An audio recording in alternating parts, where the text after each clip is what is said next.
वैसे तुम्हारा असली नाम क्या है? सुखसुख वांगडू या वांगडू? तू सायंटिस्ट त्यानंतर 400 पॅकेट जय शिवराय जय शंभूराजे. आज आपला रॅन्चो अर्थात रिअल लाईफ मधील सायंटिस्ट सोनम वांगचुक हे जेलमध्ये आहे.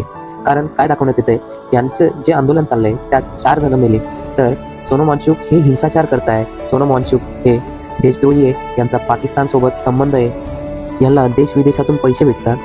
मित्रांनो, तुम्ही मला सांगा, ज्या माणसाने आपल्या इंडियन आर्मीसाठी बर्फाळ प्रदेशात सोलार टेंट बनवलं, जे बाहेर -15 डिग्री सेल्सिअस टेम्परेचर असतं, ते त्या टेंटच्या मध्ये +15 डिग्री सेल्सिअस टेम्परेचर असतं.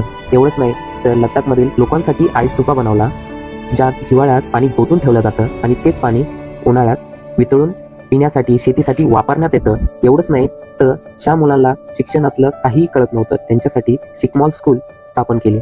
आणि हे जे आंदोलन आहे, लद्दाखमधील पर्यावरण संस्कृतीची सुरक्षा, लद्दाखला संविधानातील 6 शेड्यूलमध्ये समावेश करून घ्यावे, लद्दाखला राज्याच्या मान्यता मिळावी, यासाठी हे आंदोलन चालू आहे. मित्रांनो, खरंच सांगा, हा माणूस देशद्रोही हिंसाचारी असू शकतो का? मित्रांनो, प्लीज ह्या माणसाला सपोर्ट करा आणि जास्तीत जास्त लोकांपर्यंत हा संदेश पोहोचवा. कृपया सरकारने या माणसाला लवकरात लवकर जेलमधून सोडावे आणि लद्दाखच्या मागण्या पूर्ण कराव्या, हीच इच्छा